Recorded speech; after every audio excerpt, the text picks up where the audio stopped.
Hey everybody, Southern Sage here. Yesterday, we did a tour of my survival garden for 2025, as it sits on the ground right now. So today I thought I'd talk about what I mean when I say a survival garden. Because there's lots of kinds of gardens, right? You've got a salsa garden, you got a pizza garden, you can have a subsistence garden, you can do lots of things with growing food. And so when I say survival garden, I'm saying this is a garden that, regardless of how much space you have, is designed to provide a baseline level of nutrition with a minimum amount of work, because all of us have jobs and other things we have to do, and most of us can't afford to spend hours every night in the kitchen canning things.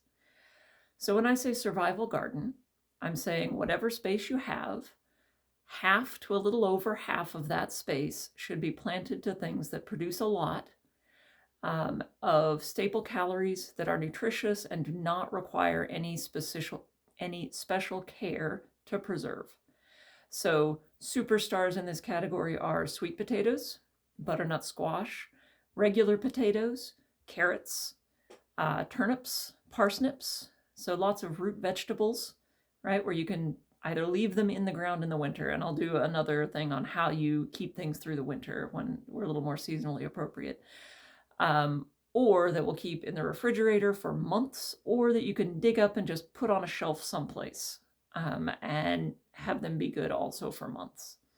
Okay, so at least half the garden in things that are easy to plant, pack a punch nutritionally and calorically, and don't take any special work after you harvest to preserve them. Do another 30 to 50% things that are easy to preserve and that you know you will eat. So for my family, that's green beans and broccoli.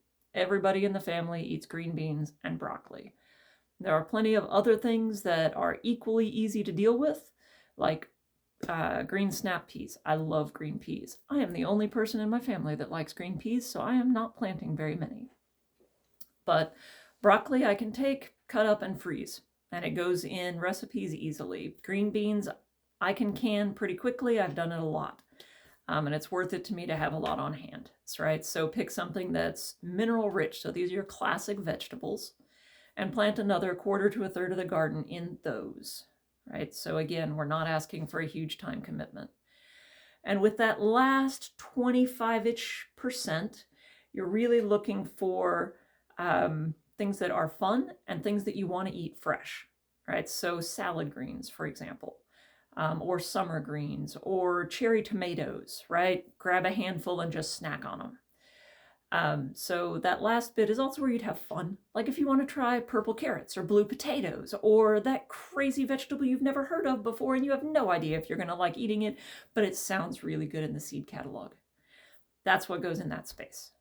Okay, so to review, your survival garden looks like 50% of the space in easy to store, calorie dense food crops, mostly roots. Winter squash counts too. 25% of it is bulk vegetables that you know your family will eat and that you are comfortable preserving in some form or fashion. And the last 25% is things that you want to eat fresh. Okay, that's your survival garden for 2025. So hashtag it. Let's track each other. All right, let's keep each other accountable and celebrate our wins. So hashtag Survival Garden 2025. I want to see how your garden's going, and you can count on seeing how mine's going. So as always, like, subscribe, comment down below with what you want me to talk about next. Thanks.